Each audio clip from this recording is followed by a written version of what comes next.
بلکہ حقیقت پر مبنی ہو.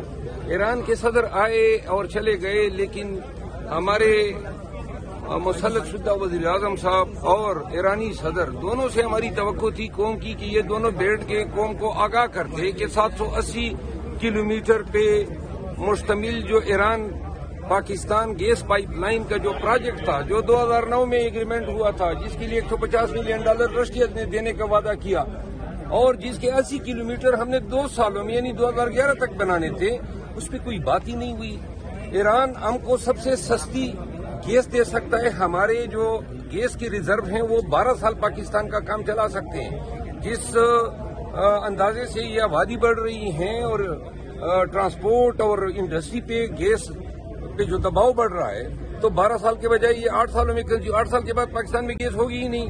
تو لہذا ایرانی سینکشن کی وجہ سے اور ڈونلڈ لو کے گزشتہ ماہ کی اس بیان کی وجہ سے کہ پاکستان جو ہے وہ اس گیس پروجیکٹ کے منصوبے سے باز آ جائیں، ہم اپنا نقصان کیے جا رہے ہیں. ہمیں اور اگر پاکستان اس منصوبے پہ نہیں جاتا ہے، عمل درآمد نہیں کرتا ہے ایگریمنٹ کے اس حصے کی جس کی ذمہ داری پاکستان پہ عائد ہوتی ہے. ایرانی پارلیمنٹ نے اپنی حکومت پہ زور ڈالا ہے کہ پاکستان جو ہے اگر اس سے آگے نہیں جاتا ہے تو اس کے ساتھ معاملات کو منطقی انجام تک پہنچا کے اس ایگریمنٹ کو انڈو کیا جائے. اس کا خمیازہ ہمیں $17 بلین جرمانے قیمت میں ادا کرنا ہوگا.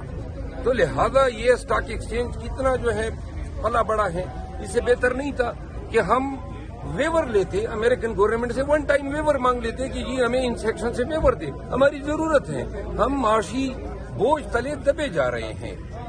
اس سے قبل D G I S P نے جب گزشتہ پی ڈی ایم کی حکومت آئی تھی اور اسٹاک ایکسچینج اوپر گیا تھا تو انہوں نے کہا کہ دیکھیں اسٹاک ایکسچینج اوپر چلا گیا اور ابھی بھی اوپر چلا گیا. اصل سوال یہ ہے کہ اسٹاک ایکسچینج کے اوپر جانے کا معیشت کی بہتری سے کوئی تعلق بنتا ہے؟ ہماری اسٹاک ایکسچینج جو ہے نا، اس کا اوپر جانا نیچے آنا اسی طرح انپریڈکٹیبل ہیں جس طرح اسلام آباد کا موسم ہوتا ہے. اچھی والی دھوپ نکلی ہوتی ہے، دڑام سے بارش شروع ہو جاتی ہے. تو لہذا یہ جو اسٹاک ایکسچینج جو آج بدھ کی ہیں اور اچھلی ہیں، 2 دن بعد کی خبر یاد رکھو ایسی گرے گی. ہماری کوئی معاشی روڈ میپ ہے ہی نہیں. کون سا ہمارا معاشی مستقبل ہے؟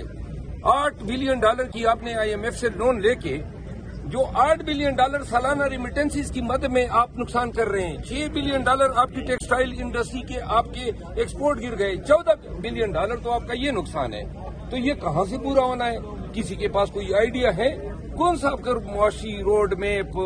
آپ کا کوئی معاشی مستقبل ہی نہیں ہے جب تک آپ اپنے پیروں پہ کھڑے نہیں ہو جاتے.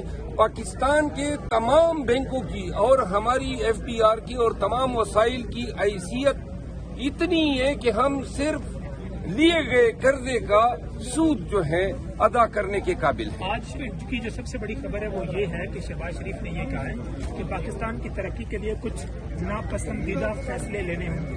آپ کے خیال میں وہ ناپسندیدہ فیصلے کون سے ہو سکتے ہیں؟ نہیں، ان کے تو سارے فیصلے ناپسندیدہ ہیں. یعنی جو ابھی یہ وزیر اعظم بنا ہے 2 مہینے میں 3 انہوں نے فیصلے لیے ہیں. نمبر 1، افغانستان کے ساتھ انہوں نے تعلقات کا ستیہ ناش کر دیا. نمبر 2، پاکستان کے دورے پہ آئی ہوئے ایرانی صدر کی موجودگی میں جرت تک نہیں ہوئی کہ Iran Pakistan gas pipeline کی لیے آواز اٹھا سکے، کیونکہ امریکیوں نے جو ہے تھریٹ دیا ہوا ہے کہ خبردار اس پہ بات نہیں کرنی ہے. اور تیسرا، یہ ضمنی الیکشن کرا دیے. اور جو چوتھا ہے، انہوں نے پیٹرول اور گیس اور ڈیزل کی قیمتیں مزید بڑھا دی ہیں، بجلی کی قیمتیں بڑھا دی ہیں. ایک بھی پسندیدہ فیصلہ کوئی مجھے بتا دے. دوربین میں جا کے ڈھونڈے. 2 سال سے جب سے PDM حکومت نے خان کی حکومت کا تختہ الٹا باجوہ کے تعاون سے، آج تک کوئی ایک فیصلہ کوئی بتا دے جو ملک کے لیے، عوام کے لیے اس میں کوئی خوشائند بات ہو. مروت صاحب، ہماری اسٹیبلشمنٹ میں اتنی طاقت ہے کہ وہ امریکہ کے آگے جا کر بات کر سکے؟ اس میں اسٹیبلشمنٹ میں یا ڈمی وزیر اعظم جس کو آپ کہہ رہے ہیں، اس پہ اتنی ہمت ہے کہ وہ امریکہ کے فیصلے کے آگے انکار کر سکیں؟ جی ماشاءاللہ، بڑی طاقتور حکومت ہے اور بڑے طاقتور وزیر اعظم ہیں. آپ نے دیکھا نہیں، کمال کیا انہوں نے. پیوٹن صدر منتخب ہو گئے اور میاں شہباز شریف نے مبارکباد تک نہیں دی. امریکہ ماں بدولت ناراض ہو جاتا. صدر ایران آئے اور ایران گیس پائپ لائن پہ بات تک کی ضرورت نہیں ہوئی. پھر چائنا کے ساتھ جو ہمارا اکنامک کریڈور ہے، کبھی آپ نے کوئی بات سنی ان کے منہ سے؟ امریکہ نے کہا ہے اس پہ بات نہیں کرنی ہے، زبان نہیں کھولنی ہے. لہذا کیا پیتی اور کیا پیتی کا شور بات ہماری اوقات ہی